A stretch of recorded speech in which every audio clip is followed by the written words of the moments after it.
Hello friends, मैं हूं विनय कुमार यादव। आप सबका स्वागत है हमारे यूट्यूब चैनल में। दोस्तों, आज हम बेसिकली बात करेंगे, जैसा कि आप सबको पता है कि आज वर्ल्ड फार्मासिस्ट डे है। तो वर्ल्ड फार्मासिस्ट डे के लिए स्पेशल हमने लेक्चर ऑर्गेनाइज किया हुआ है, जिसका टाइटल है current scenario of career in pharmaceutical science.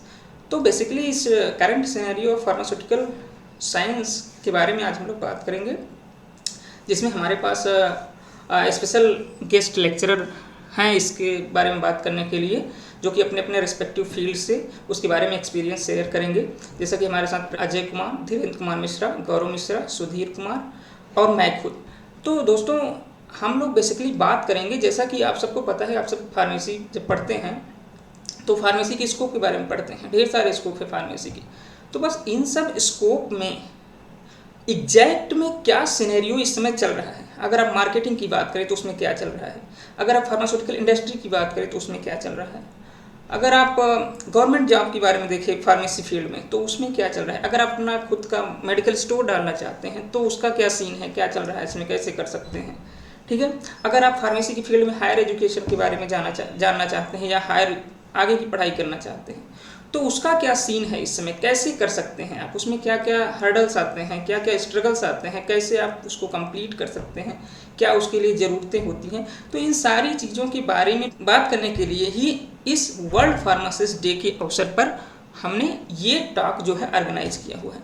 सबसे पहले हम अपनी टीम की तरफ से वर्ल्ड फार्मासिस्ट डे की सभी हमारे फार्मासिस्ट बंधुओं को हार्दिक बधाई देता हूँ और अप्रिशिएट करता हूँ जिस प्रकार से वो इस पैंडमिक में, बेसिकली कोरोना के टाइम पे, जिस प्रकार से मेडिकल की अदर फील्ड जैसे कि डॉक्टर्स लोग, नर्स लोग और मेंबर के साथ साथ जिस तरह से फार्मासिस्ट ने अपना कंट्रीब्यूशन दिया वो अप्रिशिएबल है। और मैं अपनी पूरी टीम की तरफ से उन्हें बधाई देता हूँ वर्ल्ड फार्मासिस्ट डे के अवसर पर। और उन्होंने जिस तरह से कोरोना के टाइम पे हेल्प किया पब्लिक का और हमेशा से वो करते आ रहे हैं, ठीक है, तो इन सब चीज़ों के लिए उनको बहुत बहुत धन्यवाद देता हूँ, बधाई देता हूँ। दोस्तों, इस लेक्चर का शुरुआत हम करेंगे जिसमें बारी बारी से वन बाय वन करके हमारे अपने एक्सपर्ट जो अपनी अपनी फील्ड के हैं, जैसे मार्केटिंग के हैं एक्सपर्ट हमारे पास, इंडस्ट्री के एक्सपर्ट हैं, ठीक है, और खुद जो उन्होंने अपना बिजनेस डाला हुआ है, जो अपनी फार्मेसी डाले हुए हैं, जो हायर एजुकेशन कर रहे हैं फार्मेसी फील्ड में, वो वन बाय वन आएंगे और अपने बारे में बताएंगे। लेकिन उससे पहले दोस्तों, आज वर्ल्ड फार्मासिस्ट डे है तो हम लोग थोड़ा सा वर्ल्ड फार्मासिस्ट डे के बारे में जानते हैं कि वर्ल्ड फार्मासिस्ट डे क्या है, कब स्टार्ट हुआ, किसने स्टार्ट किया, इसका क्या थीम है इस ईयर में और क्यों मनाया जाता है। ये सारी चीज़ें पहले हम स्टार्ट करते हैं। तो वर्ल्ड फार्मासिस्ट डे 25 सितंबर, ठीक है, जो कि आज है, जिस दिन मनाया जाता है, ये 25 सितंबर को मनाया जाता है world pharmacist day. In 2009 the international pharmaceutical federation FIP, जिसको शॉर्ट में बोलते हैं, officially designated the 25 of September of each year as world pharmacist day. दोस्तों, क्या है कि FIP जो है, इंटरनेशनल फार्मास्यूटिकल फेडरेशन जो है, उन्होंने 2009 में सबसे पहले शुरुआत करी थी कि 25 सितंबर को हर साल वर्ल्ड फार्मासिस्ट डे सेलिब्रेट किया जाएगा।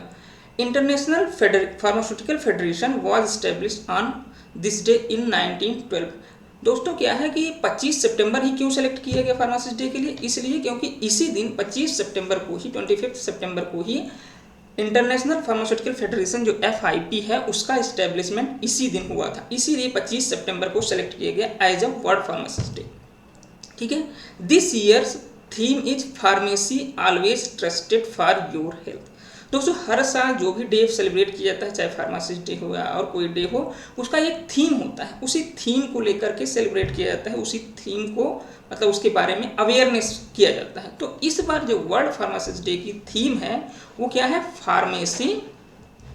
Pharmacy always trusted for your health. इस साल वर्ल्ड फार्मासिस्ट डे की थीम है pharmacy always trusted for your health, ठीक है।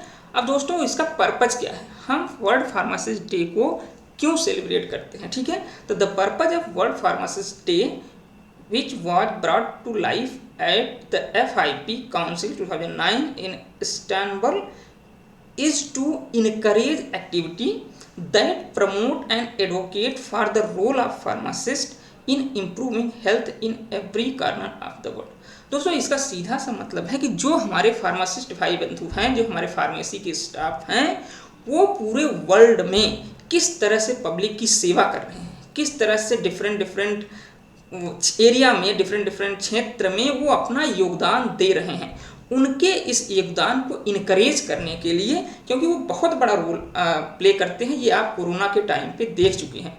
अगर हम ये कहें कि मेडिकल साइंस के दो पार्ट हैं बेसिकली, एक होता है डॉक्टर और दूसरा फार्मासिस्ट, क्योंकि बाकी चीज़ें इन्हीं के अंडर आ जाती हैं। और अगर हम कहें कि डॉक्टर जो होता है वो योद्धा है, ठीक है, वो योद्धा है, और जो फार्मेसी है वो हथियार है। आप सबको पता है कि कोई भी योद्धा बिना हथियार के कोई भी युद्ध नहीं जीत सकता, इसलिए जो फार्मेसी है वो हमारा हथियार है और जो डॉक्टर होता है वो हमारा योद्धा होता है। तो दोनों का बहुत ही जरूरी है कोई भी जंग जीतने के लिए। और एक बात कहते हैं फार्मेसी के बारे में, क्योंकि फार्मेसी का बहुत बड़ा रोल है हेल्थ केयर में, ठीक है, क्योंकि सारी दवाएं, जैसे कि आप डॉक्टर को कहते हो, डॉक्टर जो एक्सपर्ट होता है वो डिसीज एक्सपर्ट होता है, ठीक है, कोई रोग कैसे होता है, जैसे मलेरिया हो गया, टाइफाइड हो गया, कैंसर हो गया, ठीक है, कोई रोग कैसे होता है, उसकी पैथोलॉजी क्या होती है, पैथोजेनेसिस क्या होती है, ठीक है, ये डॉक्टर को ज़्यादा पता होता है, ठीक है। लेकिन जिस रोग को ट्रीट करने के लिए जो दवा यूज होती है, उस दवा का एक्सपर्ट जो होता है वो फार्मासिस्ट होता है, ठीक है। रोग के बारे में ज़्यादा डॉक्टर को पता होता है, ठीक है, डिटेल में उसकी pathogenesis, tissue level, cell level पे, ठीक है। और जो फार्मासिस्ट है उसको ड्रग के बारे में ज़्यादा पता होता है, दवाई के बारे में, दवाई का स्ट्रक्चर, दवाई कैसे बनती है, उसको कहाँ स्टोर करना है, कब कौन सा डोज यूज करना है, इंटरेक्शन के बारे में, मतलब ड्रग से रिलेटेड सारी डिटेल जो होती है वो फार्मासिस्ट को पता होती है। तो जो है डिसीज एक्सपर्ट डॉक्टर होता है और मेडिसिन एक्सपर्ट जो होता है वो हमारा फार्मासिस्ट होता है। तो दोनों हमारे हेल्थ केयर सिस्टम के दो इम्पॉर्टेंट पार्ट हैं, किसी को भी इग्नोर नहीं किया जा सकता, ठीक है। तो पूरा मैं बात कर रहा था पर्पज के बारे में, वर्ड फार्मासिस्ट। तो यही है कि जिस तरह से फार्मासिस्ट भाई बंधु हमारे पब्लिक की सेवा करते हैं, उनको इनकरेज करना, ठीक है, उनकी सेवा का उनको धन्यवाद देना, ठीक है, उनको थैंक्स बोलना कि आप इतनी सर्विस करते हो, इतना सेवा करते हो, उसके उनको याद दिलाना, उनको धन्यवाद देना, ठीक है। Pharmacist are the reason why people get the best from their medicine. They are using their experiences, knowledge and expertise to make the medical world a better place for everybody. Moreover, they give access to medicine, advise people and how to properly take them and so much more, ठीक है। ये सारे role बताए गए pharmacist क्या करता है, ठीक है, वो ड्रग एक्सपर्ट होता है, उसे ड्रग के बारे में ढेर सारी नॉलेज होता है, उस नॉलेज एक्सपीरियंस को वो यूज करके किस तरह से पब्लिक डोमेन में हेल्थ से रिलेटेड इशू को रिजॉल्व करता है और उसको रिजॉल्व करने में हेल्प करता है, ठीक है। जो फार्मासिस्ट होता है वो मेडिसिन के बारे में ज़्यादा जानता है, वो पीपल को एडवाइस करता है, लोगों को अगर जो उनको डिसीज है या नॉर्मल हेल्थ प्रॉब्लम है तो उनको एडवाइस करता है और उन्हें बताता है कि दवा आपको किस तरह से लेनी है, कैसे लेनी है, ताकि आपको मैक्सिमम बेनिफिट दवा का हो सके। तो दोस्तों जो वर्ल्ड फार्मासिस्ट डे है 25 सितंबर को सेलिब्रेट किया जाता है, उसका थीम क्या है, वो कब स्टार्ट हुआ, उसको किसने स्टार्ट किया, वो क्यों मनाया जाता है, ये सारी बातें हमने वन बाय वन करके डिटेल में डिस्कस करी। हमें उम्मीद है कि आप लोगों को ये सारी चीज़ें मतलब समझ में आ गया होगा कि वर्ल्ड फार्मासिस्ट डे क्यों मनाया जाता है, किसने उसको स्टार्ट किया, उसका पर्पज क्या है, ठीक है। तो पर्पज यही है कि हमारे फार्मासिस्ट बंधु को, भाइयों को, जो पूरी तरह से अपना लगन से मेहनत करके पब्लिक की सेवा करते हैं, उनको धन्यवाद देना, ठीक है। बाकी दोस्तों अब हम आगे बढ़ते हैं। हमारे जो आज के इस पूरे टॉक का जो मेन कंटेंट है, ठीक है, जिसमें हमने बताया कि हमारे डिफरेंट स्पीकर आएंगे, वो अपनी फील्ड से रिलेटेड बातें आपको शेयर करेंगे, सो दैट आपको मैक्सिमम एक्सपोजर हो सके कि जो हम पढ़ते हैं बुक्स में, किताब में जो हम पढ़ते हैं कि फार्मेसी का स्कोप ये है, तो करंट सिनेरियो क्या है, ठीक है। अगर आप मेडिकल रिप्रेजेंटेटिव बनना चाहते हैं तो क्या आपकी रिक्वायरमेंट है, ठीक है, कैसे आप तैयारी करें, ठीक है, उसके लिए आपको कैसे जॉब मिलेगी, उस जॉब के दौरान आपको क्या एक्सपीरियंस मतलब क्या करना है, ठीक है, तो जैसे कि आप उस कैरियर में, उस फील्ड में आगे बढ़ सकें, ये सारी चीज़ें के लिए हमारे पास आज एक एक्सपर्ट आएंगे, अपना अपना एक्सपीरियंस शेयर करेंगे, बताएंगे, ठीक है। तो उसमें उसी कड़ी में पहले मैं इंट्रोडक्शन दे देता हूँ अपने सारे स्पीकर्स का जो आएंगे। अजय कुमार जो हैं ये बैचलर टाइम पे हमारे बैचमेट थे, ठीक है। इस समय अजय कुमार टेरिटरी मैनेजर है FDC लिमिटेड में, ये मार्केटिंग रिप्रेजेंटेटिव हैं, ठीक है। तो ये बताएंगे कि आप अगर अपना कैरियर एमआर के रूप में, मार्केटिंग रिप्रेजेंटेटिव के रूप में चूज करना चाहते हैं तो आपको क्या करना होगा, ठीक है। क्या क्या उसमें हार्डल आते हैं, क्या क्या स्ट्रगल आते हैं, कैसे आप मार्केटिंग के फील्ड में अपना कैरियर बेस्ट बना सकते हैं, इस चीज़ को बताने के लिए आज हमारे पास अजय कुमार हैं, ठीक है। उसके नेक्स्ट में गौरव मिश्रा हैं, ओनर ऑफ वंदना फार्मेसी। गौरव मिश्रा जी ये हमारे बैचलर के टाइम पे हमारे फ्रेंड्स थे, हमारे बैचमेट थे, ठीक है। तो गौरव मिश्रा जो है उन्होंने अपना खुद का मेडिकल स्टोर डाला हुआ है, अपनी खुद की फार्मेसी डाली हुई है और बहुत अच्छी उनकी फार्मेसी चल रही है, ठीक है। वो पूरी तरह से खुश हैं, पूरी तरह से इस्टेब्लिश हैं अपने करियर में। तो वो बताएं, क्योंकि सबसे बड़ा डर होता है फार्मेसी अपनी खोले कि नहीं खोले। लोग सोचते हैं चलेगी कि नहीं चलेगी, डिफरेंट टाइप के मतलब र्यूमर क्या परसेप्शन आते हैं जो लोग डर जाते हैं।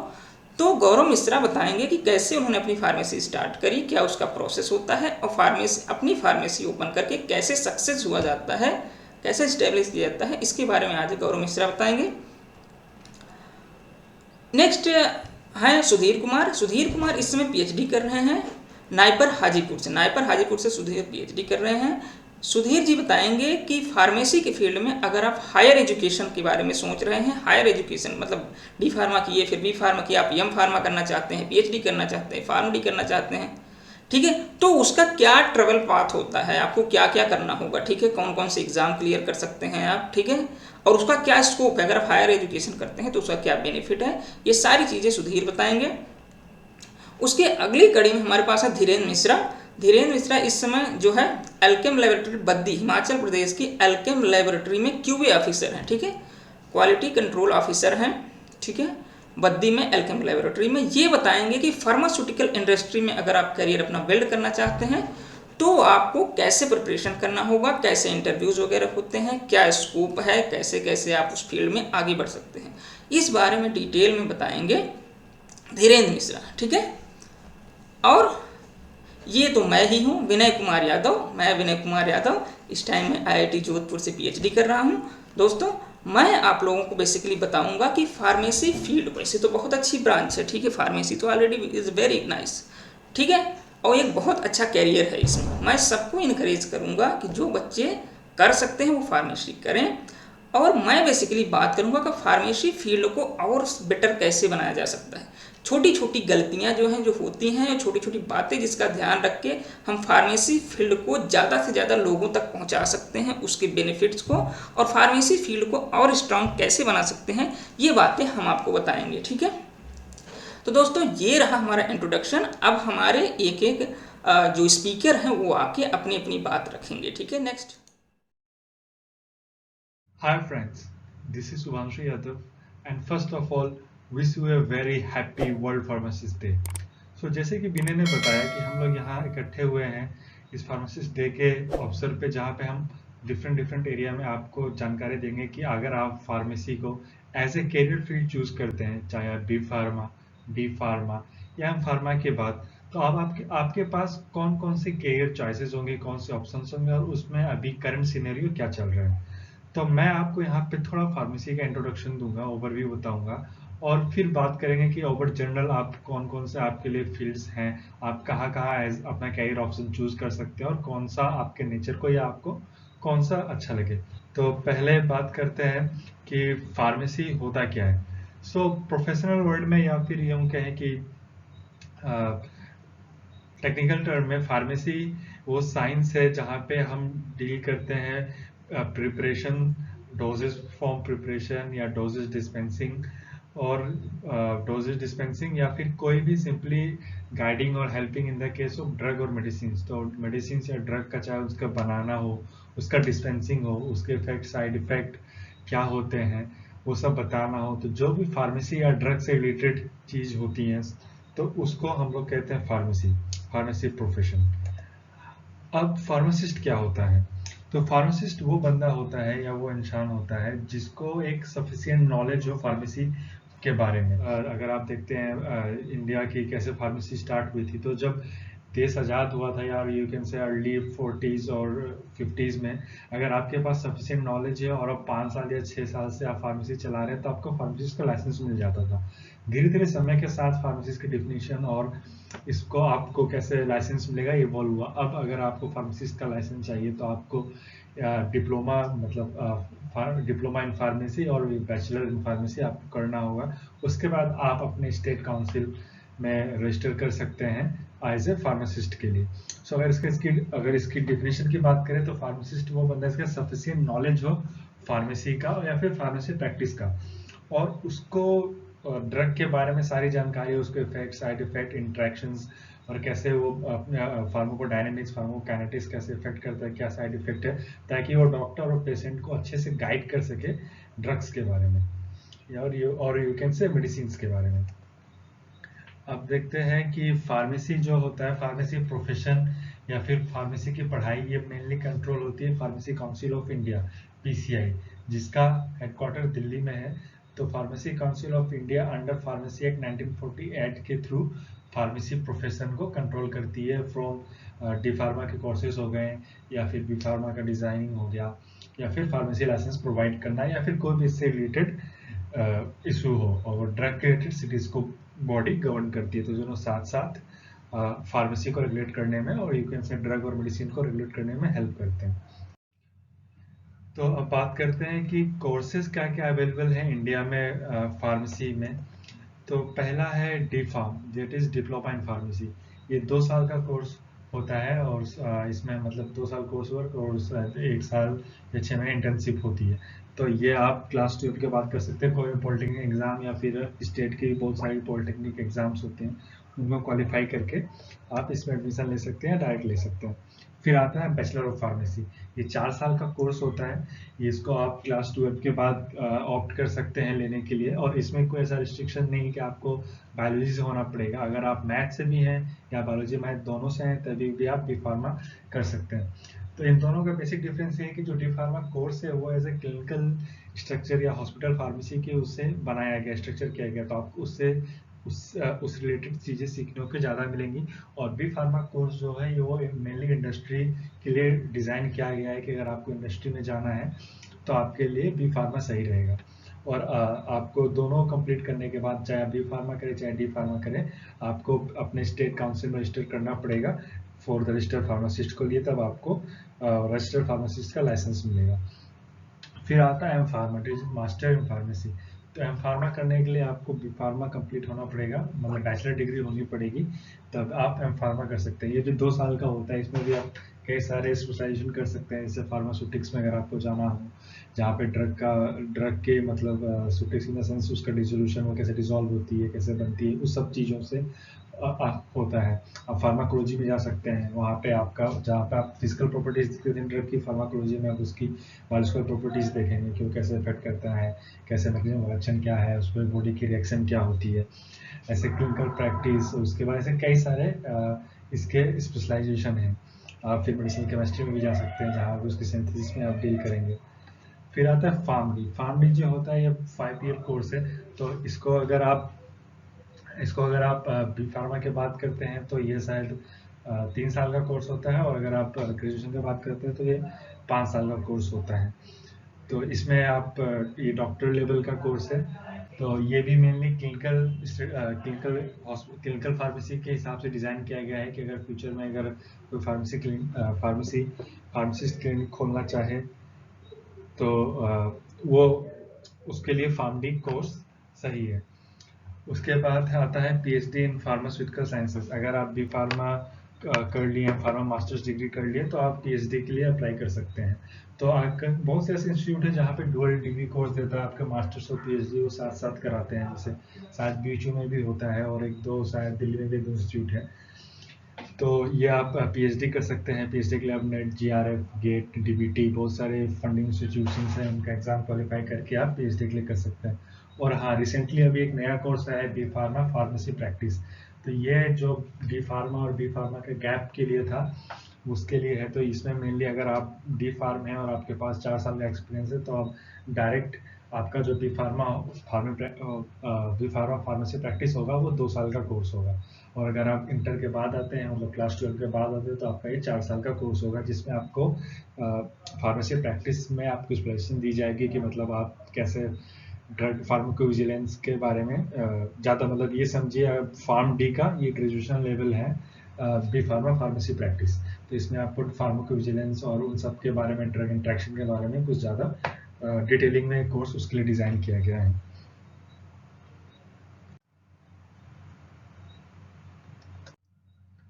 अब बात करते हैं स्कोप ऑफ फार्मेसी। तो यहाँ पे फार्मेसी करने के बाद आपके क्या क्या स्कोप्स खुल जाते हैं। तो एक्चुअली बहुत ब्रॉड टर्म में है फार्मेसी का स्कोप। बहुत सारे स्पेशलाइजेशन है, आप कहाँ जाना चाहते हैं। आपको यहाँ मतलब खुद के बिजनेस से लेके आपको इंडस्ट्री में काम करने से लेके आप मतलब डिजिटलाइजेशन तक सारे स्कोप्स आपके लिए फार्मेसी में खुल जाते हैं। एक पर्टिकुलर से अगर कोई टेक्निकल सीएस से किया है या फिर कोई आईटी से किया है तो उसके लिए वही स्कोप रहता है। पर फार्मा मेरे हिसाब से फार्मा एक ऐसा फील्ड है जो वर्सेटाइल है, जो एजुकेशन से लेके आपको खुद का बिजनेस से लेके और टेक्निकल डिजिटल मार्केटिंग सब जगह आप जा सकते हैं। तो वन बाय वन देखते हैं। जैसे आपका पहला स्कोप होता है कि आप जैसे रजिस्टर्ड फार्मासिस्ट हो गए तो आप अपना रिटेल, होलसेल, हॉस्पिटल या क्लिनिकल कंपनी फार्मासिस्ट में काम कर सकते हैं। तो मतलब आप एज ए फार्मासिस्ट वर्क कर सकते हैं। रिटेल मतलब खुद का हो गया, सॉरी आपका हॉस्पिटल मतलब हॉस्पिटल में आप कर रहे हैं। क्लिनिकल मतलब अगर आप किसी क्लिनिक में, किसी डॉक्टर के क्लिनिक में एज ए फार्मासिस्ट वर्क कर रहे हैं, या बहुत सारे कम्युनिटी हॉस्पिटल्स होते हैं वहाँ पे आप community pharmacist as a community pharmacist join कर सकते हैं। सेकंड है जो मोस्ट वाइडली होता है मार्केटिंग। मार्केटिंग एक ऐसी फील्ड है जहां आप जितना मेहनत करेंगे और जितना मतलब हर चीज। नेक्स्ट है मार्केटिंग। तो मार्केटिंग एक ऐसी फील्ड है कि जहां मोस्ट प्रिफर्ड लोग जाना चाहते हैं। फार्मासिस्ट के बाद मार्केटिंग में बहुत लोग प्रेफर करते हैं जाना, क्योंकि यहाँ पे आपको बहुत घूमने को मिलता है, डॉक्टर से इंटरेक्शन को मिलता है और बहुत रिस्पॉन्सिबल जॉब है कि आप डॉक्टर्स को एडुकेट करेंगे कि आपकी जो ड्रग्स है या जो भी लेटेस्ट हैपनिंग्स है फार्मा मार्केट में वो डॉक्टर तक पहुंचाना। जो डॉक्टर ने जब पढ़ के पास आउट हुआ है, जो लेटेस्ट मार्केट है उसके बीच में जो भी गैप आई है वो आप कैसे फिल करते हैं, तो ये मार्केटिंग में है। तो आप उसमें एज एम आर ज्वाइन कर सकते थे, मेडिकल रिप्रेजेंटेटिव, जो इसमें आप डॉक्टर्स को डिटेलिंग करते हैं। उसमें धीरे धीरे आप बढ़ते जाएंगे, जैसे फिर area manager, territory manager, zonal manager, तो इसमें कई सारे जीएम लेवल तक। तो मार्केटिंग में भी एक अच्छा ऑप्शन हो सकता है आपके लिए, अगर आपको बात करना अच्छा लगता है, आपका कम्युनिकेशन स्किल अच्छी है, आप डिटेलिंग अच्छे से कर सकते हैं और आप प्रेशर हैंडल कर सकते हैं, तो मार्केटिंग अच्छी चॉइस हो सकती है। दूसरा है फार्मेसी इंडस्ट्री, सॉरी फार्मा। फिर है फार्मा इंडस्ट्री। फार्मा इंडस्ट्री भी एक अच्छी फील्ड है, ग्रोइंग फील्ड है। यहाँ मेनली फार्मेसी वाले 3 जगह काम करते हैं। प्रोडक्शन, दैट इज मैन्युफैक्चरिंग, उसके बाद फिर क्वालिटी में, क्वालिटी एश्योरेंस, क्वालिटी कंट्रोल में। तो ये 3 जगह मेन फार्मेसी का रोल होता है। ठीक है, रेगुलेटरी भी होता है। अगर कॉर्पोरेट की तरफ आप जाएंगे तो वहाँ रेगुलेटरी अफेयर्स में भी फार्मेसी वाले होते हैं, चाहे B pharma, M pharma.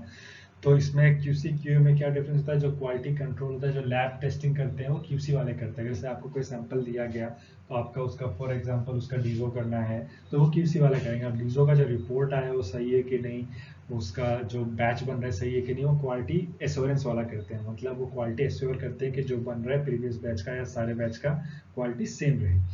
Production में क्या होता है कि आपको बैच मैन्युफैक्चरिंग के लिए जाना होता है। आपको एपीआई से इंग्रेडिएंट्स मिला के रेशियो में कैसे करना है, क्या प्रोसीजर है, ऑप्टिमल पीएच क्या रहेगा, उसका सॉल्वेंट क्या है, सारी चीज़ आपको पता होना पड़ेगा। किसमें डिजॉल्व होता है क्या नहीं, किसमें डिजॉल्व नहीं होता है, उस हिसाब से। और इसमें भी आप कई सारे, सबका अलग अलग इसमें भी फिर वाइड हो जाता है कि आपको इंजेक्शन में जाना है प्रोडक्शन में, या क्यूसी क्यूए में, या टैबलेट्स में जाना है, या कैप्सूल में जाना है। तो फिर ये धीरे धीरे थोड़ा वाइड हो जाता है।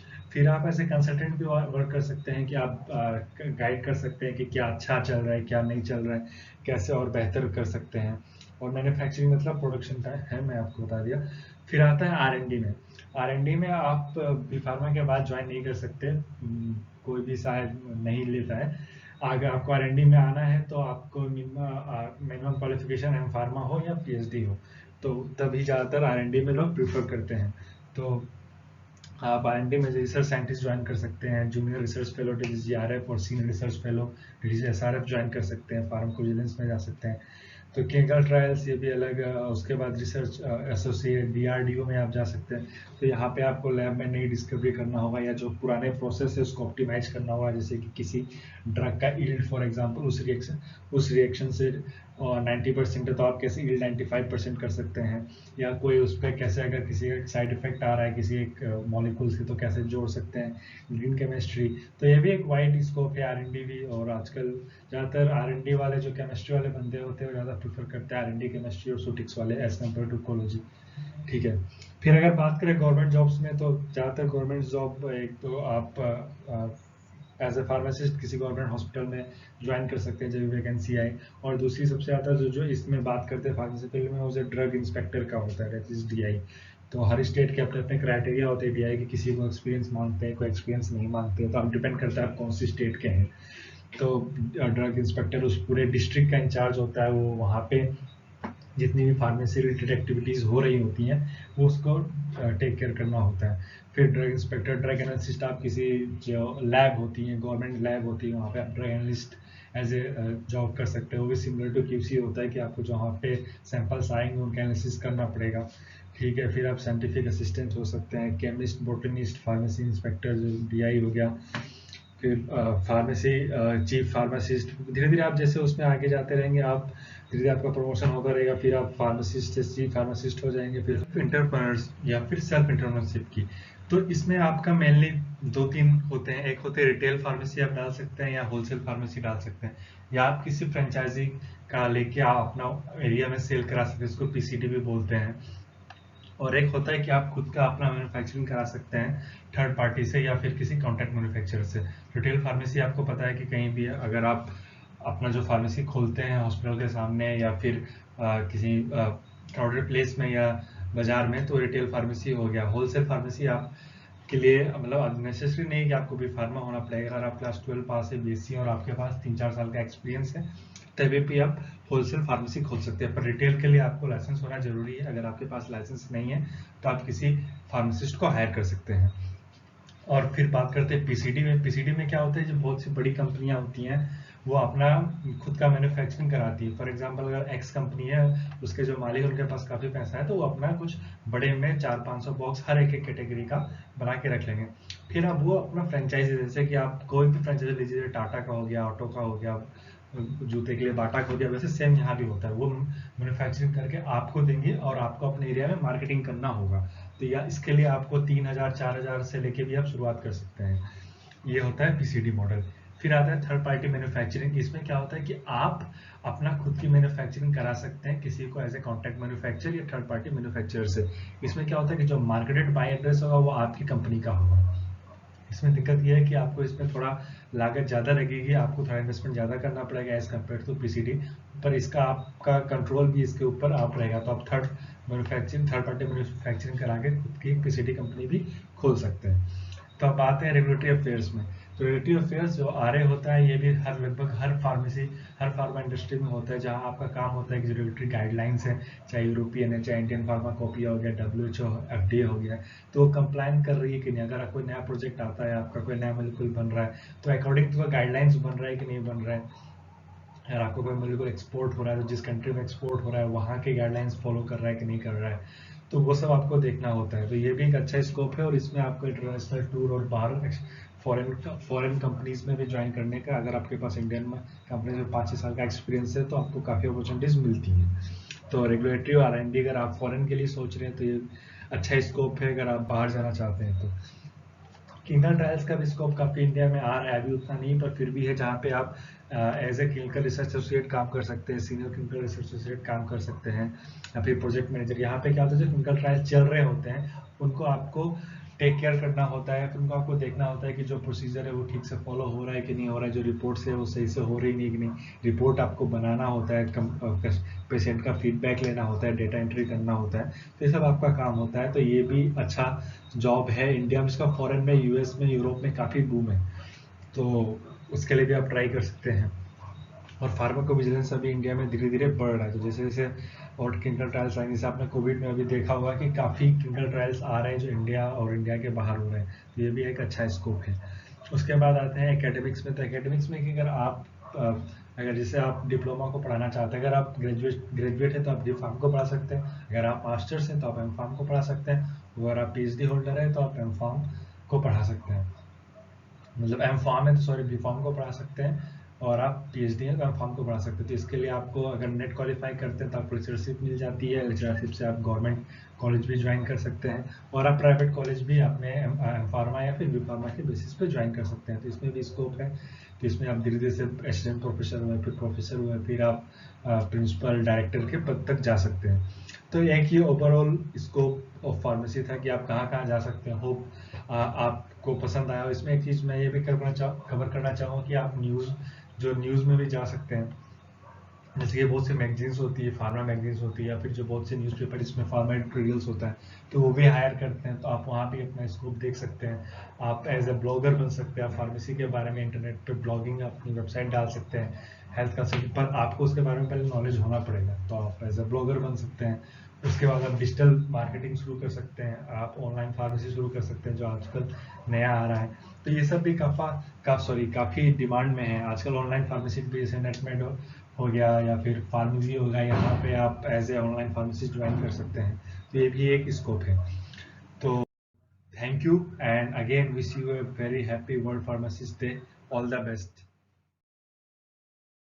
Hello friends, I am Ajay Kumar, territory manager eight FDC limited. आज मैं बात करूंगा कि मेडिकल रिप्रेजेंटेटिव की जॉब क्या होती है, इसमें चैलेंजेस क्या होते हैं और इसका सॉल्यूशन क्या होता है। बेसिकली होता क्या है दोस्तों कि जो हमारे भाई अभी फ्रेशर्स हैं वो फार्मेसी कर रहे हैं, उनको टेंशन होती है कि हम फार्मा का अगर जॉब ज्वाइन करते हैं, फार्मा मार्केटिंग मेडिकल रिप्रेजेंटेटिव का जॉब, तो इसमें हमें कैसे करना होगा। तो हम आपको बता दें कि ये जॉब बहुत अच्छी अपॉर्चुनिटी है आप लोग के लिए जो फार्मेसी कर रहे हैं। इसमें टाइम का कोई बाउंडेशन नहीं होता है, टाइम फ्रीडम होता है। आप कभी अगर प्लान करते हैं 12 बजे निकलने का, तो आप 12 बजे निकल कर भी आप 3 बजे काम ख़त्म कर सकते हैं, आप प्रॉपर प्लानिंग करके निकलते हैं। तो अब होता है कि जॉब सेटिस्फैक्शन, इसमें होता क्या है कि जैसे आप हैं अगर प्रॉपर प्लानिंग करके निकल रहे हैं, पीपल को कन्विंसिंग करने की एबिलिटी आपके अंदर है, तो आप अच्छे से कर ले जाएंगे। और इसमें होता है कि लोग सोचते हैं कि मैं फार्मा मार्केटिंग की जॉब ज्वाइन करूंगा, तो सैलरी का स्ट्रक्चर क्या होता है। इसमें जो सैलरी का स्ट्रक्चर होता है, आपको स्टार्टिंग में जो फ्रेशर्स लड़के हैं उनके लिए जो 1.5 से 2 लाख का पैकेज मिलता है। और उसके साथ साथ इनको जो है कंपनी अलग अलग अलाउंस देती है, जिसे एक्सपेंसेज हो गए, आपके PF हो गया, मेडिक्लेम हो गया। तो आपको लगभग एक्सपेंसेस 7 से 8 हज़ार रुपये बनते हैं, आपकी 12 से 13 हज़ार रुपये सैलरी बनती है। तो आप 20 हज़ार रुपये महीने का इसमें कमा सकते हैं स्टार्टिंग में। उसके बाद आपको इंसेंटिव्स भी अलग से मिलते हैं। अब इसमें फार्मा का जो ग्रोथ है, ग्रोथ फार्मा मार्केटिंग में है कि आप अपना अगर स्किल को डेवलप करते हैं, आपके अंदर अगर टैलेंट है, आप ईमानदारी से काम कर रहे हैं, तो इसमें आप एरिया मैनेजर्स बन सकते हैं। और आप मैनेजमेंट में जाते हैं तो आप PMT, HR या प्रोडक्ट मैनेजर बन सकते हैं। इसके साथ साथ आपके पास सफिशिएंट टाइम होता है कि आप अपने फैमिली को टाइम दे सकते हैं। और लोग सोचते हैं इसमें जॉब की सिक्योरिटी है कि नहीं है, तो इसमें जॉब की सिक्योरिटी बिल्कुल है। इसमें होता क्या है कि आप डिपेंड करता है कि आपका रिलेशन कैसा है। आपका रिलेशन अगर अच्छा है डॉक्टरों से, केमिस्ट से, अगर आपका वो सपोर्ट कर रहे हैं, आपका बिहेव अच्छा है, तो आपकी इसमें जॉब की सिक्योरिटी है। ऐसा नहीं अगर आपकी एक जॉब चली जाएगी दूसरी जॉब नहीं मिलेगी।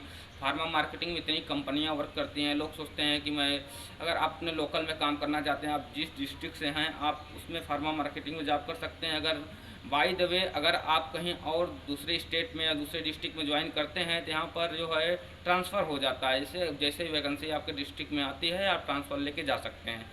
अब होता क्या है, इसके जो बेनिफिट्स हैं, आपको जो लीव मिलता है, लीव बेनिफिट्स है कि आपको casual leave, sick leave, provisional leave मिलता है।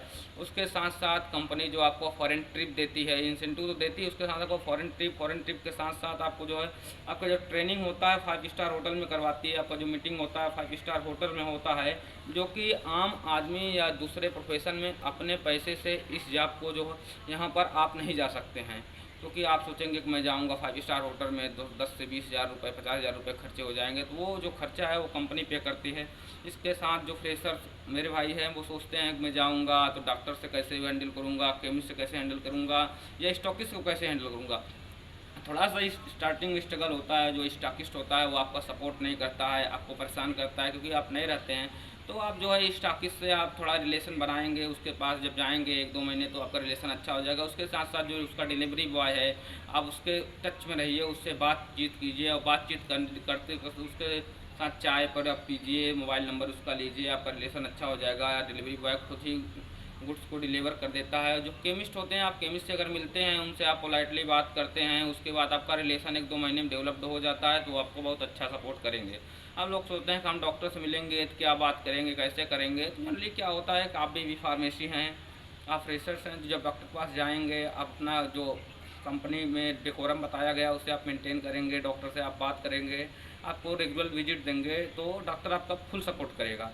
और होता क्या है कि सोचते हैं कि अभी मैं जाऊंगा प्रोडक्ट डिटेल कैसे करूंगा, तो इसमें क्या होता है, आजकल जो टॉप कंपनियां हैं पहले से ही आपको जो है ट्रेनिंग करवा देते हैं। ट्रेनिंग में आपको सारी चीज़ें पढ़ा दी जाती है कि हमारा प्रोडक्ट क्या है, इसमें मालिक्यूल क्या है, इसका मोड ऑफ एक्शन क्या है, वो चीज़ें आपको पहले से बताई जाती है। और डिटेलिंग के समय घबराने की जरूरत नहीं। जैसे आप जाते हैं स्टार्टिंग में क्या होता है, आपको पूरी डिटेलिंग नहीं तैयार है, तो आप जो है अपना प्रोडक्ट, उसमें मालिक्यूल क्या है, आप इसको बताते हैं।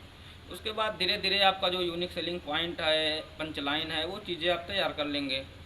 और लोग सोचते हैं कि इसमें जो है डॉक्टर का कॉल मैनेजमेंट कैसे करेंगे, हमको 10 कॉल करना है, 8 केमिस्ट मिलना है। तो आप अगर प्रॉपर प्लानिंग करके जाएंगे, आपके जो सीनियर्स हैं, आपके जो कलीग्स हैं, उनसे आप पूछिए कि डॉक्टर की टाइमिंग क्या है, कैसे मिलता है, अपॉइंटमेंट लेना पड़ता है या सुबह जाकर कार्ड लगाना पड़ता है। वो आपके कलीग्स से, आपके जो सीनियर्स मार्केट में हैं, वो आपको सपोर्ट करेंगे। आप धीरे धीरे, अब सबसे बड़ी दिक्कत होती है कि जैसे आप अगर ज्वाइन करते हैं, आप उस जगह काम नहीं किए हैं, आप वहाँ गली नहीं जानते हैं, तो वो आपको जो वहाँ पर लोकल मेडिकल रैप हैं जो काम कर रहे हैं पिछले 3-4 सालों से, वो आपका सपोर्ट करते हैं यहाँ पर फ्रेंडली। वो को बताते हैं कि वो डॉक्टर यहाँ बैठता है, ये टाइमिंग है, उसको आप धीरे धीरे आप 1-2 महीने में सारी चीज़ें आपके लिए सरल हो जाती हैं, फिर आप एकदम फ्री होकर के काम करने लगते हैं।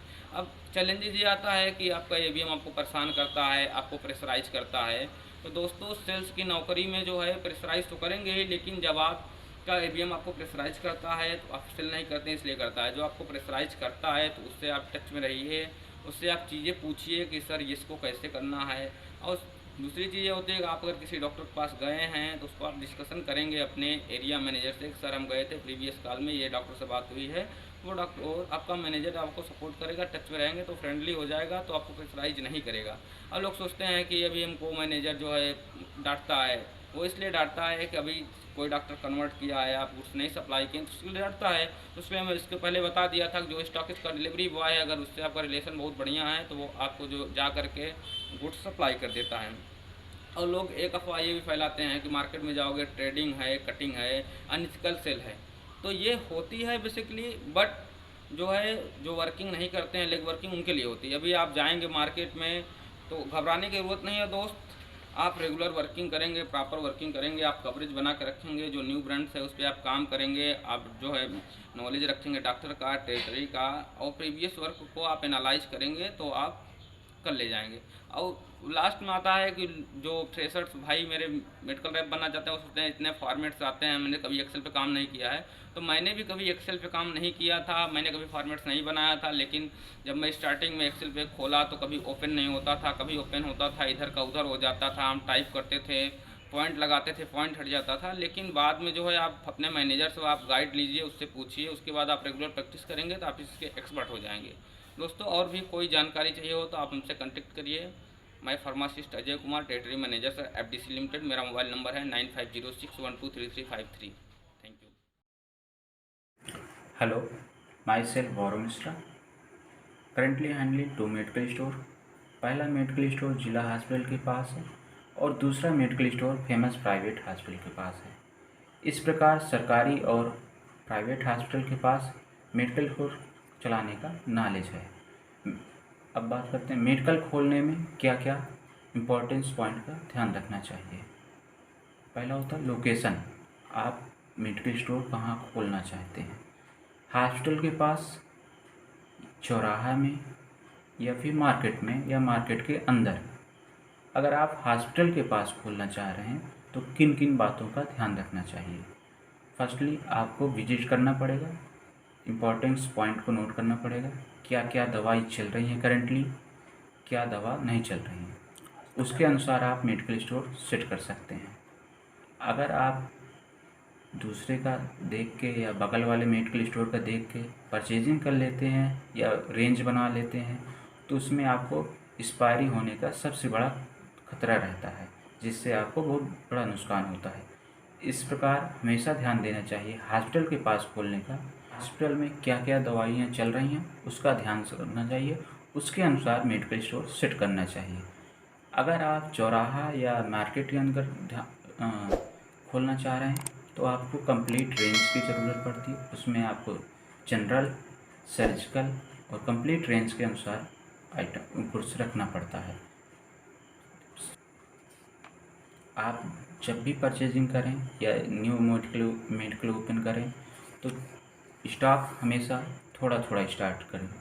जैसे जैसे आपका मेडिकल स्टोर बढ़े वैसे वैसे स्टॉक आप रखते जाएं। इससे बेनिफिट ये रहेगा आपकी एक्सपायरी कम होगी। एक्सपायरी कम होगी तो प्रॉफिट ज़्यादा होगा। मोस्टली करते क्या हैं, सारे जाते हैं इलाहाबाद और वहाँ से परचेज कर लेते हैं मैक्सिमम मेडिसिन, रेट इशू देख के परचेजिंग कर लेते हैं। फिर क्या होता है, करंटली रूरल में वो दवाइयाँ नहीं चलती बाई संयोग से, तो क्या होने लगता है, एक्सपायर होने लगता है। तो इससे क्या होता है, मेडिकल स्टोर खोलने में लॉस होने लगता है। इसलिए लोकेशन और ये सब आपको पॉइंट ध्यान रखना चाहिए। अब ग्रोथ के लिए क्या क्या ग्रोथ कर सकते हैं। अगर आप तो जिला हॉस्पिटल या सरकारी हॉस्पिटल के पास मेडिकल स्टोर चला रहे हैं तो आपको डॉक्टर से सेटिंग करनी पड़ेगी।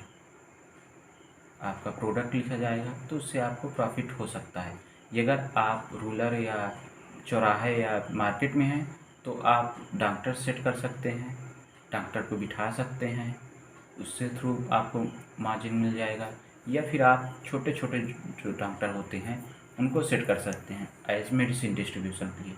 तो आप अगर ऐसे हो गए तो आपको ये प्लस पॉइंट हो जाएगा, कस्टमर प्लस डॉक्टर, तो आपका जो बेनिफिट है डबल हो जाएगा। अब मैं आपको मेडिकल स्टोर प्रोसीजर बताता हूँ। पहला, डी फार्मा या B pharma, all year marksheet, green book, PAN card, Aadhaar card, inter high school marksheet रूप से अनुमान होना चाहिए।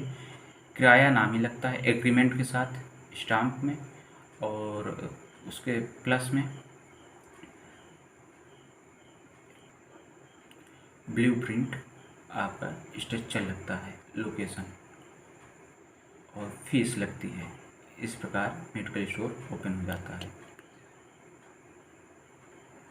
एरिया, अगर रिटेलर है तो 120 स्क्वायर फीट मिनिमम चाहिए। अगर होलसेलर है 180 वर्ग फीट चाहिए, स्क्वायर फीट चाहिए। अगर दोनों मिक्स है तो 180। Myself, Dheeraj Kumar Mishra. I am presently working in Elchem Laboratory Baddi in QA officer. आज हम आप लोगों को कुछ फार्मा इंडस्ट्री के बारे में बताना चाहते हैं कि एज ए बी फार्म करने के बाद हमारा फार्मा इंडस्ट्री में क्या स्कोप है। मेनली देखिए, जब हम बी फार्म करते हैं तो हमारे दिमाग में चलता है कि हमें क्या करना क्या नहीं। तो एज ए अगर इसे हम अपना इंडस्ट्री में कैरियर सेटअप करना चाहते हैं तो फार्मास्यूटिकल इंडस्ट्री में हमारा जो कैरियर है हम उसके बारे में आपको बताना चाहते हैं। चलिए देखिए, जो भी फार्मास्यूटिकल इंडस्ट्री होती है वहाँ पे जब भी कोई भी कंपनी ऑर्गेनाइजेशन होता है तो वहाँ पे बहुत से डिपार्टमेंट होते हैं, जैसे प्रोडक्शन हो गया, quality control, quality assurance, engineering, IT, सब बहुत से डिपार्टमेंट होते हैं, अकाउंटेंट। लेकिन जो मेनली हमारे जो फार्मास्कोप डिपार्टमेंट होते हैं वो हमारे मेनली 3 डिपार्टमेंट होते हैं, production, quality control and quality assurance. Production में भी ऐसे होते हैं, जैसे हमारे बहुत से प्रोडक्शन में डिवाइडेशन होता है, जैसे मिनी डोजेज फॉर्म होते हैं हमारे, टेबलेट, कैप्सूल, लिक्विड, और जैसे हमारे ऑप्थोलिक हो गए, इंजेक्टेबल हो गए, और जैसे मिनी डोजेज फॉर्म हो गए। जो भी डोजेज फॉर्म होते हैं उसमें प्रोडक्शन का ग्रोथ होता है, उसमें उस टाइप के सेक्शन होते हैं। उसमें जैसे हमारे हर डिपार्टमेंट में जैसे हर उसमें भी डिवाइडेशन होता है। जैसे एज ए टेबलेट में है तो हम जैसे अब टेबलेट डोजेज फॉर्म जो इंडस्ट्री बना रही है, अगर उसमें जैसे होता है तो उसमें होता है ग्रेजुलेशन एरिया हो गया, कंप्रेशन हो गया, प्रोडक्शन, पैकिंग, कोटिंग, इंस्पेक्शन, ये सब होता है। तो वहाँ पे एज ए बी फार्म क्यों रिक्वायरमेंट होता है, वहाँ पे अलग अलग से डिजिग्नेशन होती है। जो भी ऑफिसर होते हैं, सीनियर ऑफिसर होते हैं, एग्जीक्यूटिव होते हैं, सीनियर एग्जीक्यूटिव होते हैं, असिस्टेंट मैनेजर, एक टीम होती है जो एज ए पूरी रिस्पॉन्सिबल होती है सारे वर्क के लिए। इस तरह हमारा क्वालिटी कंट्रोल हो गया, क्वालिटी एश्योरेंस हो गया। क्वालिटी एश्योरेंस में भी डिवाइड होता है, जैसे हमारा इन प्रोसेस क्वालिटी एश्योरेंस हो गया, डॉक्यूमेंटेशन हो गया, क्यूएमएस हो गया, चेंज कंट्रोल डिविएशन, बहुत से प्रोसेस होते हैं। इस तरह हमारा क्यूसी होता है। क्यूसी में मेनली जैसे होता है कि उसमें 2 ऑप्शन होते हैं क्यूसी में, बी फार्म के साथ साथ हम जैसे जो हमारे MSc वाले होते हैं वो भी एज ए सेम सिमिलर होते हैं। MSc वाले भी और B.Pharm QC में दोनों मतलब साथ में ही रहते हैं। तो उसमें भी जैसे होता है अलग अलग से एरिया, फिनिश एरिया हो गया, RM से रिलेटेड बाकी चीज़ें होती हैं, उसमें भी अलग अलग होता है। और जहाँ तक हम इसका स्टार्टिंग की बात करते हैं तो एज ए B.Pharm जब हम फ्रेशर स्टार्ट करते हैं तो ये हमारे कंपनी के मतलब रेगुलेशन को होता है कि बहुत सी कंपनियां हैं, जैसे MNC कंपनियां हैं, जैसे एज एग्जांपल आपकी टोरेंट कंपनी हो गई, डॉक्टर रेड्डी हो गई, FDC हो गई, एल्केम लेबोरेटरी हो गई, मैक्लाइड हो गई, और बहुत सी कंपनियां हैं जो मतलब एज ए फ्रेशर जब ज्वाइन कराती हैं तो इन सब कंपनियों का अलग अलग फीचर होता है, सबका अपना है। लेकिन जनरली ये मान लीजिए कि फ्रेशर एज जब हम कभी B.Pharm एज ज्वाइन करते हैं तो पैकेज हमारा जो होता है 1.5 से 2 लाख होता है। लेकिन जैसे जैसे हमारा एक्सपीरियंस बढ़ता जाता है, हमारी एलिजिबिलिटी जिस तरह रहती है, जो भी हमारा क्राइटेरिया रहता है, अगर हमारे अंदर ठीक ठाक एक्सपीरियंस नॉलेज अगर गेन कर रहे हैं तो हम जनरली ये हो जाएगा कि एक जनरल ग्रोथ जो होता है कि आप ये मान लीजिए कि जिससे आप 4-5 साल वर्क कर लेते हो तो आपका पैकेज 4-5 लाख के बीच के आसपास है, उससे ज़्यादा भी हो सकता है। वो आपको इस बात पर निर्भर करता है कि आप किस कंपनी में काम कर रहे हो, आपकी कंपनी का मतलब किस कंपनी से आपका प्रीवियस टैग क्या है, प्रीवियस कंपनी का टैग क्या है। आप जैसे MNC ग्रुप में हैं जो रेगुलेटरी MHR है उन सब कंपनियों से काम कर रहे हैं तो आपको ग्रोथ उस हिसाब से अच्छा रहेगा। तो ये हमारे वर्किंग नेचर और हमारे टैलेंट के ऊपर निर्भर करता है कि हम कितनी चीज़ों को सीख के अपने यूटिलाइज कर रहे हैं और आगे उस हिसाब से ग्रोथ अपना कर रहे हैं, अपने मतलब लर्निंग स्किल के हिसाब से कर सकते हैं। बाकी वर्किंग जो होता है इसमें वर्किंग आवर्स आपके वही होते हैं, 8 आवर्स ही होते हैं। एज कभी कभार जो कंपनी रिक्वायरमेंट होता है कभी कभी रुकना पड़ता है जी, वो अलग पे स्किल होती है। लेकिन जो जॉब टाइमिंग होती है 8 आवर्स होती है। शिफ्ट में भी काम होता है, जनरल शिफ्ट होती है। बाकी हॉलीडेज का जो सिस्टम होता है एज ए रूल ही वही मोस्टली 40 से 50 डे कंपनी होता है। वो हर कंपनियों का अलग अलग रूल होता है, जैसे जैसे भी जो भी होता है। बाकी जो भी है वो एक प्रकार से बेस्ट ऑप्शन होता है। हाँ, और जैसे अगर हम ये डिपेंड करते हैं कि अगर हमने जैसे अपना करियर सेट करना है तो जैसे अगर हमारा B.Pharm कंप्लीट हो जाता है तो अगर हमें जैसे फार्मा इंडस्ट्री में अगर हमने अपना सेटअप करना है तो हम फार्मा इंडस्ट्री ज्वाइन करके अपना करियर सेटअप कर सकते हैं। Thank you. हेलो दोस्तों, I am Sudhir Kumar, PhD research scholar, national institute of pharmaceutical education and research Hajipur. आज हम इस वीडियो में बात करते हैं स्कोप ऑफ फार्मेसी। फार्मेसी का स्कोप कहाँ कहाँ पे है। तो सबसे पहला स्कोप है इसका UPSC यानी union public service commission. UPSC के थ्रू ड्रग इंस्पेक्टर की वैकेंसी आती रहती है, जिससे आप B.Pharma करने के बाद अप्लाई कर सकते हैं। फिर इसके बाद बात करते हैं SSC स्टाफ सिलेक्शन कमीशन। यह भी सेंट्रल गवर्नमेंट का है। इसके थ्रू भी ड्रग इंस्पेक्टर के वैकेंसी आते रहते हैं और बैंक में जैसे स्टेट बैंक हुआ और डिफरेंट टाइप के बैंक में भी आते रहते हैं। फिर इसके बाद बात करते हैं फार्मासिस्ट का। तो फार्मासिस्ट के लिए स्टेट फार्मासिस्ट होता है। स्टेट में प्रत्येक स्टेट में हॉस्पिटल होता है, जहाँ पे प्रत्येक हॉस्पिटल में फार्मासिस्ट नियुक्त किए जाते हैं। फिर इसके बाद बात करते हैं central government pharmacist. Central government pharmacist में सबसे पहले नंबर 1 पे है रेलवे फार्मासिस्ट। रेलवे में भी आती है फार्मासिस्ट की पोस्ट, आप अप्लाई कर सकते हैं। फिर इसके बाद एयरपोर्ट अथॉरिटी ऑफ इंडिया में भी फार्मासिस्ट के पोस्ट आते रहते हैं, अप्लाई कर सकते हैं। फिर इसके बाद बात करते हैं ESIC employed state insurance corporation. इसमें भी फार्मासिस्ट के वैकेंसी आते रहते हैं। फिर इसके बाद BSF बॉर्डर सिक्योरिटी फोर्स में भी फार्मासिस्ट के पोस्ट आते रहते हैं, अप्लाई आप लोग कर सकते हैं। फिर इसके बाद बात करते हैं अदर फार्मेसी के बाद अपॉर्चुनिटी। फार्मेसी के बाद या फार्मेसी में जो स्टूडेंट अपेयरिंग में रहते हैं, प्रत्येक वर्ष GPAT यानी graduate pharmacy aptitude test conduct by NTA यानी नेशनल टेस्टिंग एजेंसी बोर्ड प्रत्येक वर्ष आयोजित कराता है, जिसके थ्रू स्टूडेंट एग्ज़ाम में बैठकर GPAT क्वालिफाई कर सकते हैं। GPAT क्वालिफाई करने के बाद स्टूडेंट M.Pharma में एडमिशन ले सकता है, जैसे central university of Punjab, central university of Rajasthan, Guru Ghasidas university, जहाँ पे प्रत्येक मंथ 12,400 रुपये आपको फेलोशिप के रूप में प्रोवाइड की जाएंगे। पैसे के साथ साथ आपको नॉलेज की भरपूर अपॉर्चुनिटी मिलती रहती है, जिससे पैसे भी आते रहेंगे और आपको फार्मेसी के फील्ड में नए नए प्रकार की जानकारी भी होते रहेंगे। फिर इसके बाद नाइपर, जो स्टूडेंट जीपैट क्वालिफाई हो जाते हैं, प्रत्येक वर्ष नाइपर यानी national institute of pharmaceutical education research undertaking, ministry of chemical and fertiliser, government of India, पूरे भारत में 7 नाइपर हैं। NIPER SAS Nagar Mohali, NIPER Ahmedabad, NIPER Hajipur, NIPER Guwahati, NIPER Raebareli, NIPER Kolkata, NIPER Hyderabad, जहाँ पे प्रत्येक वर्ष में 750 स्टूडेंट नाइपर से MS फार्म की डिग्री अवार्ड प्रोवाइड करते हैं। नाइपर में प्रत्येक टाइप के रिसर्च भी होते हैं।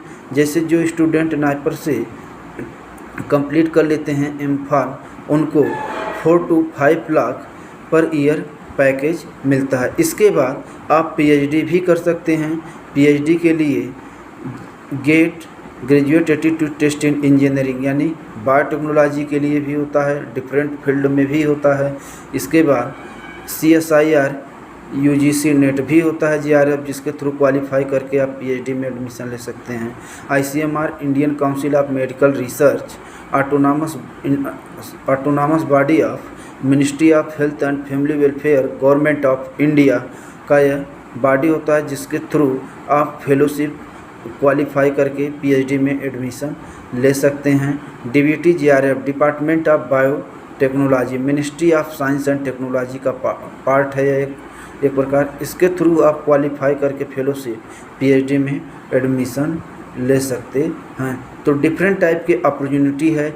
PhD के बाद आप साइंटिस्ट बन सकते हैं अच्छे इंडस्ट्री में।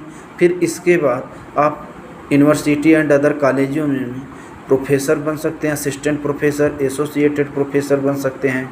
रिसर्च एंड डेवलपमेंट में जा सकते हैं, नए नए प्रकार के ड्रग का रिसर्च कर सकते हैं, एनालिसिस कर सकते हैं।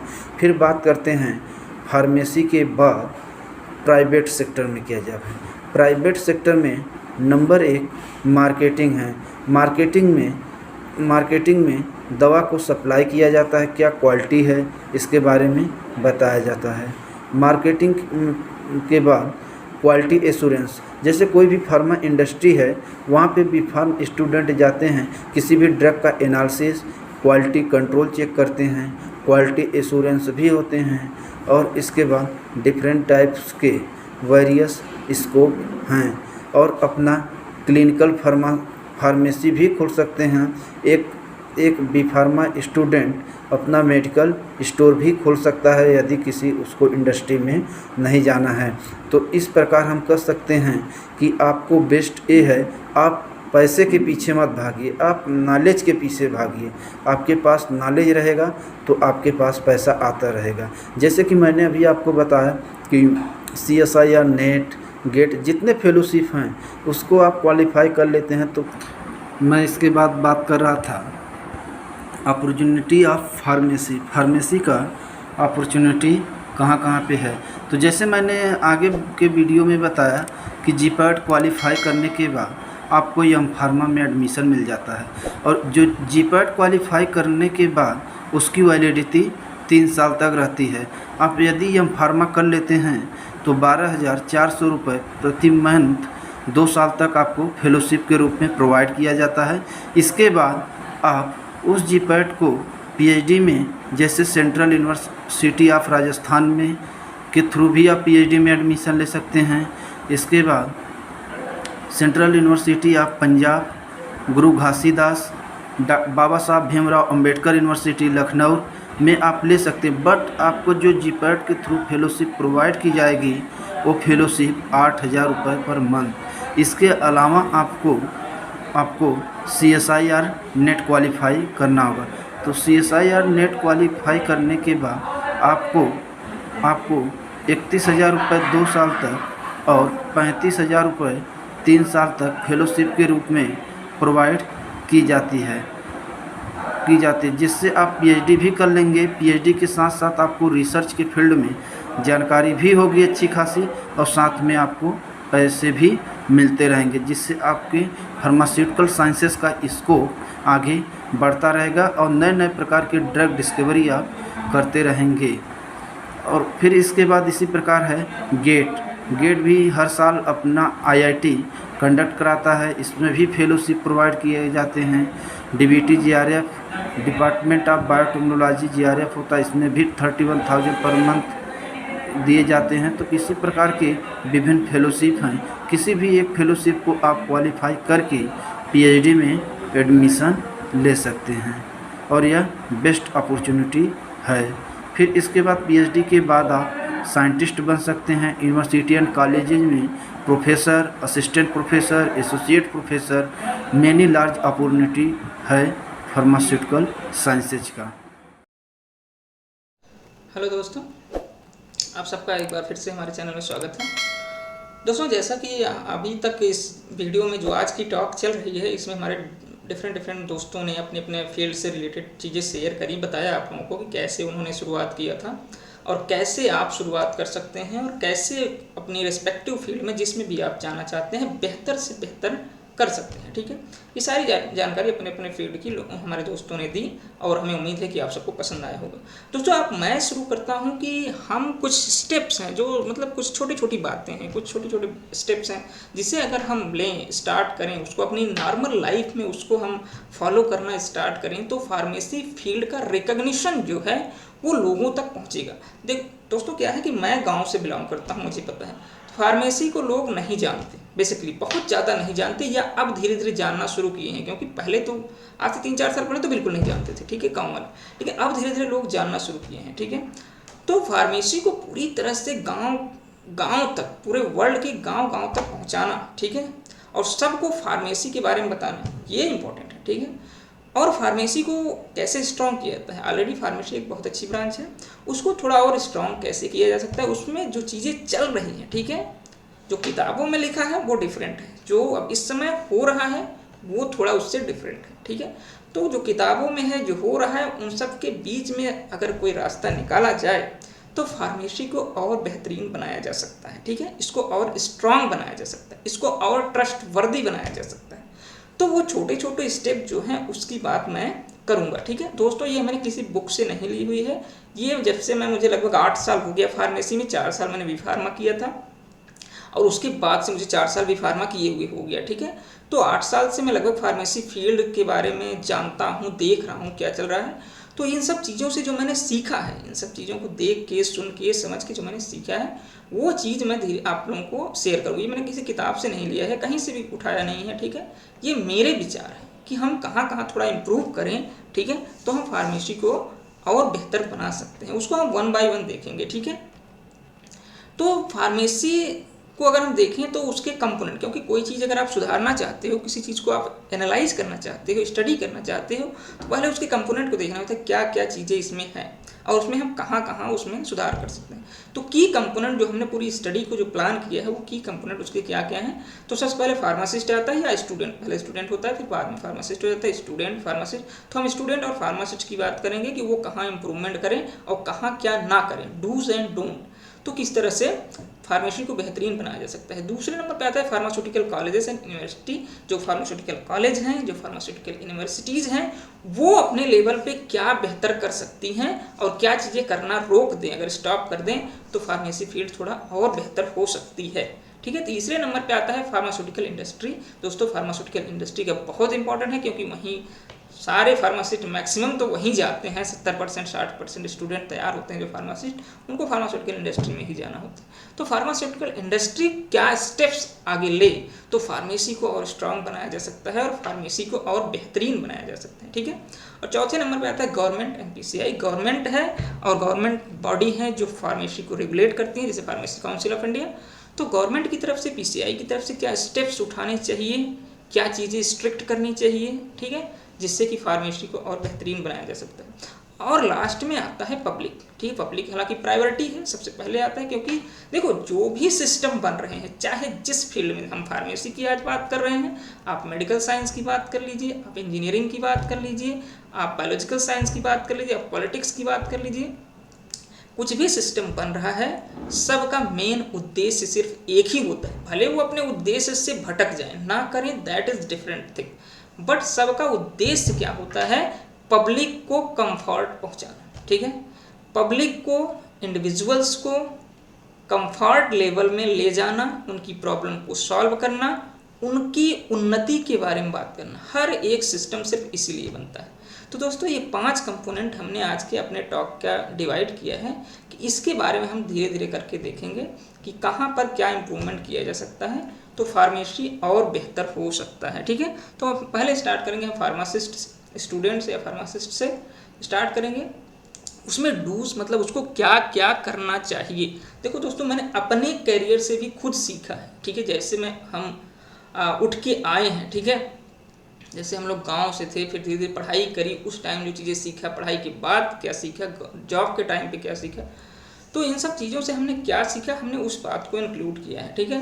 तो किसी भी स्टूडेंट को क्या करना है, ठीक है, before taking admission gate detail about the college. सबसे पहले बहुत ज़रूरी है कि आप एक अच्छे कॉलेज में एडमिशन लें।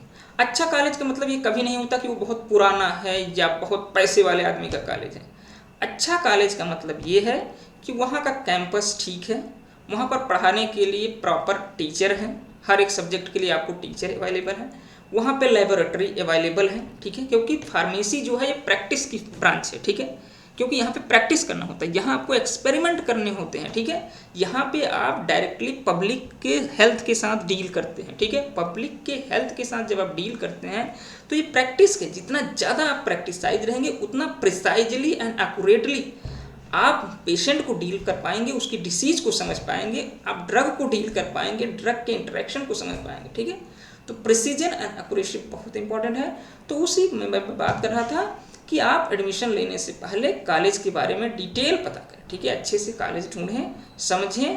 कॉलेज PCI से अप्रूव होना चाहिए, उसमें अच्छे टीचर होने चाहिए, कॉलेज का कैंपस अच्छा होना चाहिए, कॉलेज के स्टूडेंट और फैकल्टी और जो एडमिनिस्ट्रेशन होता है उनमें एक अच्छी मतलब बॉन्डिंग होनी चाहिए, मतलब एक दूसरे के इम्प्रूवमेंट के लिए वो काम कर रहे हों, ठीक है। ऐसा नहीं कि एडमिनिस्ट्रेशन जो है वो टीचर पे चढ़ा हुआ है, टीचर जो है स्टूडेंट पे चढ़ा हुआ है, तो वो सिस्टम ठीक नहीं है, ठीक है।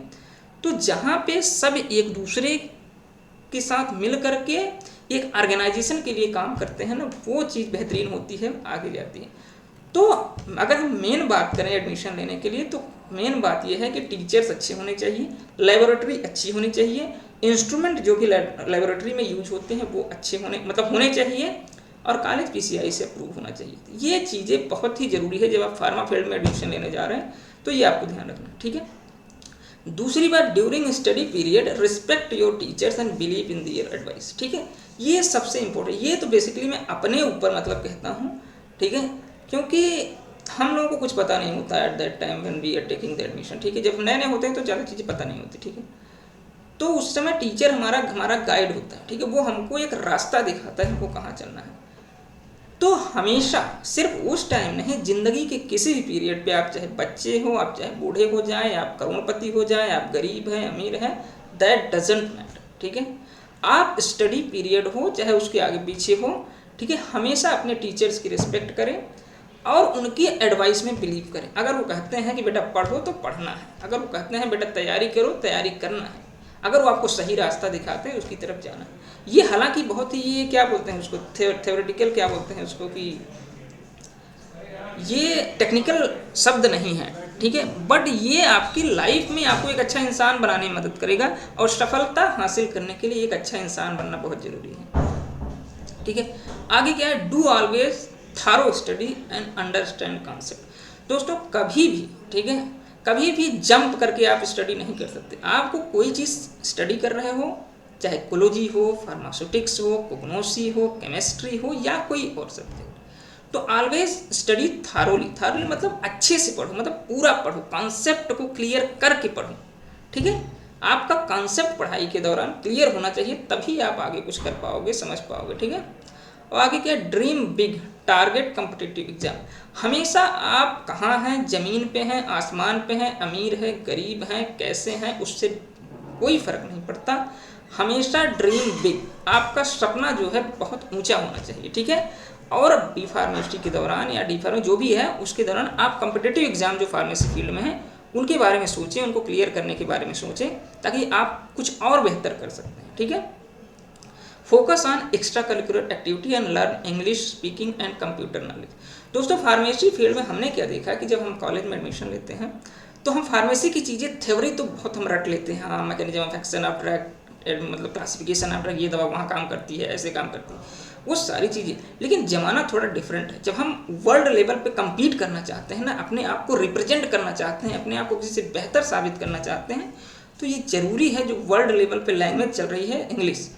हिंदी अच्छी बात है, अपने देश की भाषा है, हम हिंदी बोलते भी हैं, हम खुद हिंदी बोलते हैं। ठीक है, बट ये ज़रूरी है हिंदी के साथ साथ आपको इंग्लिश भी आए।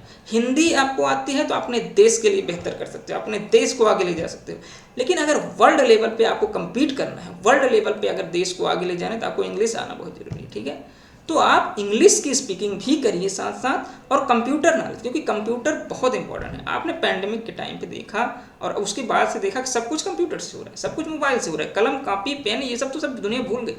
ठीक है, तो कंप्यूटर नॉलेज और इंग्लिश स्पीकिंग नॉलेज आपके स्टडी के दौरान बहुत ज़रूरी है, इस पर आप फोकस करिए। ठीक है, अब क्या चीज़ें आपको नहीं करनी है, एक स्टूडेंट आप हैं, फार्मासिस्ट हैं, तो आप हमने बताया क्या क्या करना है, अब क्या नहीं करना है। ठीक है, never disrespect your parent and teacher. जैसे हमने पहले ही बताया, रेस्पेक्ट करना है तो ये ऑब्वियस सी बात है कि कभी भी अपने टीचर और पेरेंट्स का कभी भी डिसरिस्पेक्ट नहीं करना है। ठीक है, don't study just for mark. कभी भी नंबर लाने के लिए कि हाँ बस मैं टॉप कर जाऊँ, इसके लिए नहीं पढ़ना है। हमने पहले ही बताया, आपको कॉन्सेप्ट समझने हैं ताकि आप आगे प्रॉब्लम को सॉल्व कर सके। ठीक है, आप रट के सिर्फ नंबर ला सकते हो, लेकिन आप किसी यूज के नहीं हो। ठीक है, जब तक आपको कॉन्सेप्ट नहीं पता है। ठीक है, never be disappointed by failure. दोस्तों फेल्योर क्या है? फेल्योर आपकी सक्सेस का एक स्टेप होता है। ठीक है, आपकी ज़िंदगी में फेल्योर आ रहा है मतलब यू आर बीइंग स्ट्रॉन्गर। ठीक है, आप मजबूत हो रहे हो, आप एक नई लॉन्च के लिए रेडी हो रहे हो। ठीक है, तो फेल्योर आपकी ज़िंदगी में आएंगे, सबकी ज़िंदगी में आते हैं, this is the part of life. तो इससे कभी भी डिसअपॉइंट नहीं होना है, फिर से शुरुआत करना है। ठीक है,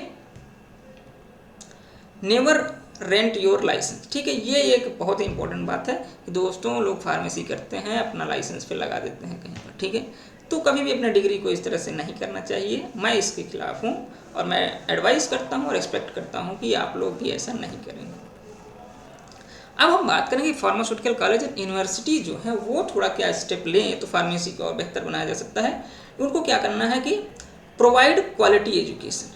आपने फार्मेसी कॉलेज खोल लिया, ठीक है, हमने पहले ही कह चुके हैं कि फार्मेसी जो है प्रैक्टिस की बात है। ठीक है, फार्मेसी करने वाला बंदा डायरेक्टली पेशेंट को डील करता है, लाइफ के साथ किसी को उसको खेलना होता है। ठीक है, तो हमेशा एजुकेशन पे, अपने एक्सपेरिमेंटेशन पे, अपनी लेबोरेटरी पे फोकस करिए। ठीक है, उसको क्वालिटी मेंटेन करिए। Always deliver quality education to your student so that वो कुछ अच्छा कर सके। ठीक है, वो समझ सके मैटर को, वो दुनिया को समझ सके। ठीक है, build good infrastructure supporting education as well as personality development of student. ठीक है, आपको ऐसा कॉलेज का, यूनिवर्सिटी का इंफ्रास्ट्रक्चर ऐसा डेवलप करना है जो एजुकेशन सिस्टम को सपोर्ट करे। ठीक है, और स्टूडेंट के पर्सनालिटी डेवलपमेंट को भी सपोर्ट करे। ये बहुत ज़रूरी है। थ्योरेटिकल एजुकेशन आपने दे दिया, प्रैक्टिकल एजुकेशन आपने दे दिया, बट स्टूडेंट का पर्सनालिटी डेवलपमेंट बहुत इंपॉर्टेंट है। इन सब चीज़ों की हमारे कहने का मतलब है कि आपको स्पोर्ट्स की व्यवस्था, आपको एक्स्ट्रा करिकुलर एक्टिविटीज़ की व्यवस्था,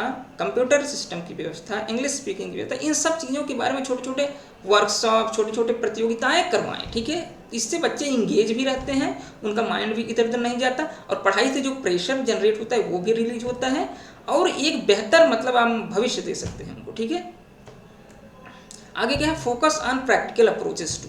हमने ज़्यादातर देखा है कॉलेजेस में थ्योरी पढ़ा दी जाती है बच्चों को, बट प्रैक्टिकल के बारे में उन्हें कुछ नहीं पता होता। ठीक है, तो प्रैक्टिकल बहुत ज़रूरी है, क्योंकि फार्मेसी हम पहले ही बताया, बार बार मैं रिपीट कर रहा हूँ कि एक प्रैक्टिकल की बात होती है।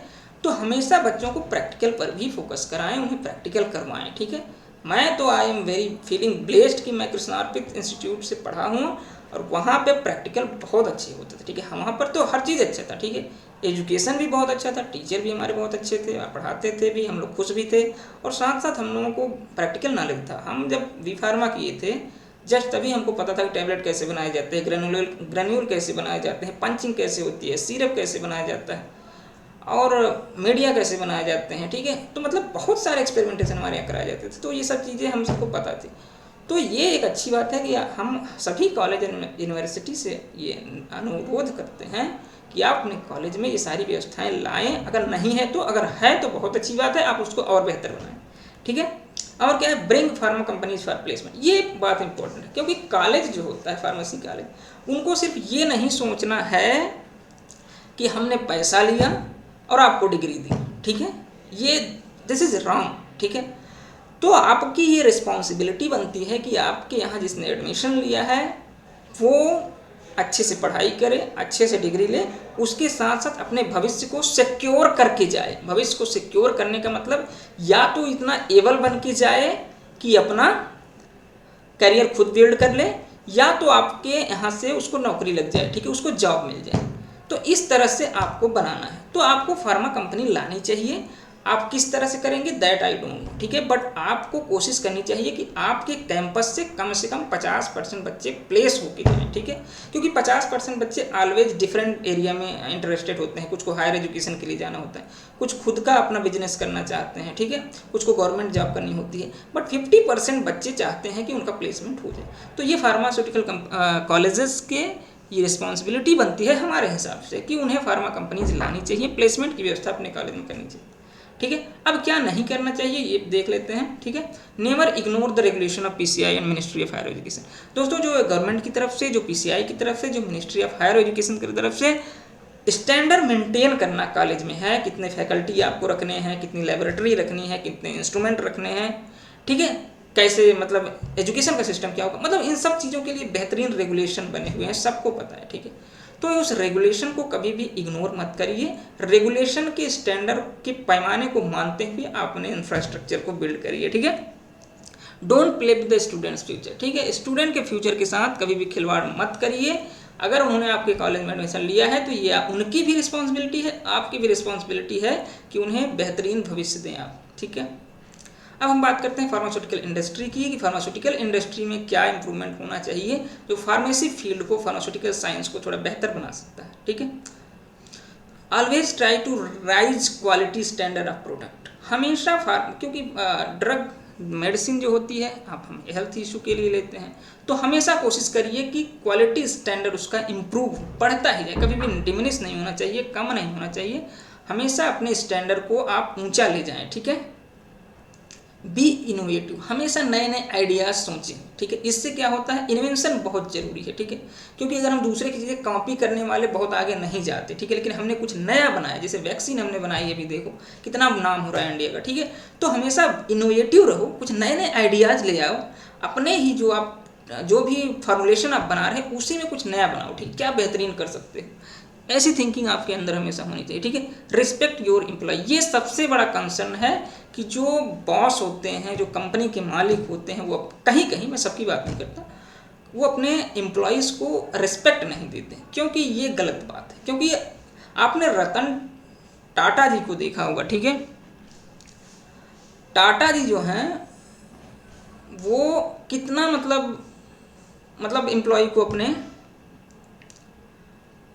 कितना रिस्पेक्ट देते हैं, ठीक है। उनसे मैंने मतलब सीखी है चीज़ें कि वो कितना रिस्पेक्ट देते हैं, और वो बहुत ही अच्छी पोजीशन पे हैं, आप सबको पता है, ठीक है। तो मतलब ऐसा होना चाहिए कि अपने एम्प्लॉय को रिस्पेक्ट दो, क्योंकि एक बात भी कही गई है कि मतलब appreciated employ always do good for the firm, ठीक है, कंपनी के लिए, कंपनी के मालिक के लिए और खुद के लिए अप्रिसिएटेड एम्प्लॉय, ठीक है। अप्रिसिएटेड मतलब जिसकी आप प्रशंसा करते हो, जितनी वो मेहनत करता है उसकी मेहनत का उसको देते हो, उसके रेस्पेक्ट करते हो, तो हमेशा कंपनी को आगे ले जाएगा, खुद को आगे ले जाएगा और आपको भी आगे ले जाएगा। तो ये इंपॉर्टेंट है, ठीक है। Given more chances to pharma individual rather than non pharma guys, ठीक है। कंपनी में ये बात होती है कि हम BSc MSc वालों को रख लेंगे, बी फार्मा वालों को नहीं लेंगे, क्योंकि इनका ऐसा है वैसा है, इनके तामझाम ज़्यादा होते हैं, बट ये गलत बात है, ठीक है। आपको कंपनी के स्टैंडर्ड को मेंटेन करने के लिए आपको ज़रूरी है कि आप फार्मा लोगों को चांस दीजिए, उन्हें भी चांस दीजिए, मैं नहीं कहता उन्हें चांस मत दो, उनको भी दो, बट फार्मा वाले को भी इंपॉर्टेंस दो, उनको भी मौका दो कंपनी में काम करने का, ठीक है। क्या नहीं करना है आपको, never compromise with the quality of drug. Quality of drug, हमने बार बार इस बात को दोहरा रहा हूँ कि ड्रग जो है डायरेक्ट पेशेंट को, आदमी के साथ खिलवाड़ करना होता है, उसको ठीक करना होता है, ठीक है। तो कभी भी ड्रग की क्वालिटी के साथ कंप्रोमाइज नहीं करना है, ठीक है। अब हम बात करते हैं गवर्नमेंट PCI में क्या उनको थोड़ा ध्यान देना चाहिए ताकि फार्मेसी फील्ड को बेहतर बनाया जा सके, ठीक है। Recognise pharmacy as essence of health system. दोस्तों ये चीज़ ऑलरेडी रिकग्नाइज्ड है, लेकिन पेपर में, ठीक है, सिर्फ किताबों में, पेपर में, आर्टिकल्स में रिकग्नाइज है कि फार्मेसी हेल्थ सिस्टम का एक एसेंशियल पार्ट है, बट इसको वो रिकग्निशन ऑन फील्ड नहीं मिली है आज तक, ठीक है। तो इसको करने के लिए गवर्नमेंट को, पीसीआई को स्टेप्स उठाने चाहिए ताकि फार्मेसी को उसका अधिकार मिल सके, फार्मासिस्ट को उसका अधिकार मिल सके, उन्हें भी उतनी इज्जत, उतनी शोहरत, उतने नाम और उतना रिटर्न मिल सके जितना वो डिजर्व करते हैं, ठीक है। Take strict action on violator of law, ठीक है। बहुत सारे लोग हैं जो कि रूल है, चाहे डीएनसी एक्ट हो, फार्मेसी एक्ट हो, नार्कोटिक एक्ट हो, डिफरेंट एक्ट हैं, बहुत सारे एक्ट हैं, ठीक है। तो इन सब एक्ट को जो वायलेटर्स हैं उनके खिलाफ स्ट्रिक्ट एक्शन लो ताकि फार्मेसी के स्टैंडर्ड को ऊंचा किया जा सके, ठीक है। Encourage pharma for people opening of pharmacy store, encourage pharma people, ठीक है, ये गलती से आ गया है, sorry for that. Encourage pharma people opening of pharmacy store, ठीक है। जितने भी फार्मा पीपुल हैं, ठीक है, उनको फार्मेसी स्टोर ओपन करने के लिए, क्योंकि हमारे अदर फ्रेंड्स ने बताया कि फार्मेसी स्टोर के कितने फ़ायदे हैं, कितना अच्छा फ्यूचर उसमें बनाया जा सकता है, तो लोगों को इनकरेज करिए कि वो अपना खुद की फार्मेसी स्टोर खोलें, क्योंकि लोग बहुत डरते हैं, नहीं खोलते, चलेगी कि नहीं चलेगी, ताम झाम बहुत होता है, ठीक है। बट उनको इनकरेज किया जाए, कैसे किया जाएगा उस पर विचार किया जाए, उसके लिए कुछ चीज़ें बनाई जाए ताकि लोग अपना फार्मेसी खोलें, ठीक है, और उसमें अपना वो फ्यूचर सिक्योर कर सकें। मेक प्रोसेस स्मूथ, दोस्तों ये एक लाइन है, मेक प्रोसेस स्मूथ, इसका मैं सीधा एग्जांपल देके बताऊंगा तो आपको समझ में आ जाएगा। क्योंकि अभी आपको, अगर मैं यूपी का हूँ तो मुझे पता है यूपी जो फार्मेसी काउंसिल है, ठीक है, state pharmacy council Uttar Pradesh की है, उसमें क्या है कि बहुत ही आपको लाइसेंस लेना, अगर आप बनवाना है, ठीक है, आपने जैसे भी फार्मा कंप्लीट कर लिया, आपको अपना लाइसेंस बनवाना है, ठीक है, तो उसमें क्या होता है, आपको पीसीआई जाना पड़ता है, ठीक है, लखनऊ, ठीक है, फिर वहाँ पे एप्लीकेशन देने होते हैं, फिर वो 1 साल ले लेते हैं, 1 साल ले लेते हैं वो लाइसेंस बनाने में। 1 साल बहुत है, टू मच टाइम है, ठीक है। ये चीज़ें 1 महीने के अंदर होनी चाहिए और इन चीज़ों को ऑनलाइन करते हैं, ऑनलाइन हालांकि अब शायद होने भी लगा है, बट इसको और बेहतर बनाना है, क्योंकि लोगों को परेशान करना। हमें पहले ही बताया कि कोई भी गवर्नमेंट बने, कोई भी ऑर्गेनाइजेशन बने, कोई भी सिस्टम बने, उसका मेन उद्देश्य होता है पब्लिक को, ठीक है, पब्लिक जो होता है फाइनल यूजर होता है, ठीक है, पब्लिक को बेनिफिट, पब्लिक को कंफर्ट पहुंचाना होता है। तो हम यहाँ पर पब्लिक, हमारे फार्मेसी स्टूडेंट हैं, उनके लिए इजीनेस करिए ताकि वो अपने फार्मेसी कंप्लीट करते ही 1 महीने के अंदर बिना परेशान हुए, बिना इधर उधर भागे हुए अपना लाइसेंस ले सकें और अपनी दुकान अगर खोलना चाहें तो उसके भी लिए भी जल्दी कर सके, कोई दिक्कत नहीं है, ठीक है। ये चीज़ें ध्यान देने योग्य हैं, ये आपको इसमें काम कर, क्योंकि इसको हमने फेस किया है, हमने खुद फेस किया है, तो मुझे पता है क्या नहीं करना है, ठीक है। Never give affiliation college which don't fulfil passing criteria, ठीक है। इसका सीधा सा मतलब है, मैं बता दूं कि पीसीआई से अप्रूव होना चाहिए कॉलेज, मैंने बताया है, और किसी यूनिवर्सिटी से अप्रूवल होना चाहिए कि कोई भी फार्मेसी कॉलेज खोलने के लिए, या कोई भी कॉलेज है, ठीक है। तो उसमें क्या होता है, इन सब ऑर्गेनाइजेशन को ये ध्यान रखना है कि जो कॉलेज, जो फर्म, ठीक है, जो भी ऑर्गेनाइजेशन जो क्राइटेरिया है उसको फुलफिल नहीं करते हैं तो किसी भी कीमत पे उनको अफिलिएशन मत दीजिए, क्योंकि बाद में वो जा कर के फैकल्टी के साथ, वहाँ के स्टूडेंट के साथ गलत ही करने वाले हैं। क्योंकि जहाँ ना तो क्वालिटी एजुकेशन मिल पाएगा, ना तो प्रैक्टिकल मिल पाएगा चीज़ें, तो बस तो वो सिर्फ पैसा कमाएगा, बाकी और कुछ होना नहीं है, ठीक है। वहाँ फैकल्टी भी परेशान रहेगी, वहाँ स्टूडेंट भी परेशान रहेगी। तो हमेशा अफिलिएशन देते समय उसका आप अच्छे से मतलब चेकअप करिए, देखिए चीज़ों को, एनालाइज करिए, और अगर नहीं है तो उन्हें 1-2 साल का मौका दीजिए, भाई बनाइए तब हम दे देंगे, ठीक है, लेकिन हम पहले नहीं देंगे, क्योंकि फार्मेसी की क्वालिटी स्टैंडर्ड के साथ कोई कंप्रोमाइजेशन नहीं किया जा सकता, ठीक है। दोस्तों अब हम बात करते हैं पब्लिक डोमेन में क्या होना चाहिए, ठीक है। अभी जैसे मैं पहले बताया कि पब्लिक में ये चीज़ें पता नहीं है फार्मेसी के बारे में ज़्यादा, तो मैं पब्लिक से ये रिक्वेस्ट करूंगा कि ये चीज़ें वैसे पब्लिक तो करेगी नहीं, गवर्नमेंट ही करेगी। इसका कैसे किया जा सकता है कि जो पब्लिक हमारी है वो रिकग्नाइज करे pharmacy profession as your drug expert, ठीक है। फार्मेसी प्रोफेशन को, फार्मासिस्ट किए हुए बंदे को, चाहे डिप्लोमा वाला हो, चाहे एम फार्मा वाला हो, बी फार्मा वाला हो, उनको एज ए ड्रग एक्सपर्ट, ठीक है, first choice of drug expert उनको रिकग्नाइज करे पब्लिक। ऐसा कुछ सिस्टम लाना चाहिए, ठीक है। ट्रस्ट ऑन देम, दोस्तों उन पर ट्रस्ट करिए, या थीम भी इस बार की जैसे ट्रस्ट से ही रिलेटेड है, तो फार्मेसी का बंदा जो है वो ट्रस्ट वर्दी होता है, उस पर ट्रस्ट करना है पब्लिक को कि वो उनके हेल्थ के साथ खिलवाड़ नहीं करेगा, वो हमेशा उनको बेटर एडवाइस देगा, उन्हें बेहतरीन इलाज देगा, ठीक है। Visit to them if you feel any general health issue, कोई भी फार्मेसी स्टोर जिसने ओपन किया है तो आपको कोई नॉर्मल इशू है हेल्थ से रिलेटेड, तो आप नॉर्मल, मैं कह रहा हूँ, कोई मतलब ऐसा नहीं कि सीरियस इशू नहीं, अगर आपको नॉर्मल कोई इशू है तो आप उसके स्टोर पे विजिट करिए, उनसे सलाह लीजिए। वो आपको बताएंगे कि आपको कैसे लाइफस्टाइल को चेंज करना है, खाने पीने को चेंज करना है। आप कोई दवा ले रहे हो, कोई रिएक्शन हो रहा है तो उनसे बात करिए। तो वो मतलब एक अच्छा सलाहकार भी होता है फार्मासिस्ट, ठीक है। तो फार्मेसी बंदे से आप सलाह भी लीजिए तो वो आपको एक बेहतरीन सलाह देगा, ठीक है। अब क्या आपको नहीं करना है, never take medicine from the store which is not operated by the pharmacist. दोस्तों ये जैसा कि एक स्लोगन पहले से चल रहा है कि जहाँ दवा वहाँ फार्मासिस्ट, जहाँ दवा है वहाँ फार्मासिस्ट होना चाहिए, ठीक है। तो इसमें बेसिकली क्या है कि मैं पब्लिक से ये मतलब रिक्वेस्ट करता हूँ कि आप उसी मेडिसिन स्टोर से दवा लीजिए जहाँ पे फार्मासिस्ट बैठता है। अगर फार्मासिस्ट नहीं है तो उस बंदे को कुछ पता ही नहीं होगा कि दवा स्टोर कैसे की जाती है, रखी कैसे जाती है, कौन सी दवा कहाँ यूज होगी, ये सारी चीज़ें उसे नहीं पता होती है। तो पब्लिक के साथ खिलवाड़ हो सकता है, मतलब गलत भी हो सकता है। हालांकि ये चीज़ें हमेशा नहीं होती, बस 100 में एक भी हुई तो गलत ही हुआ ना। तो हमेशा मेडिसिन वहाँ से लीजिए जहाँ पे फार्मासिस्ट बैठता है। दोस्तों आज हमने पूरी कोशिश करी, ठीक है, डिफरेंट अपने फ्रेंड्स को भी लाया कि वो आपको अपनी रेस्पेक्टिव फील्ड के बारे में बता सकें। और मैंने खुद जो मैं फील करता था वो सारी चीज़ें मैंने शेयर की इस फार्मासिस्ट डे के अवसर पर, आप लोगों को बताने की कोशिश किया। हमें उम्मीद है कि आप सबको अच्छा लगा होगा चीज़ें।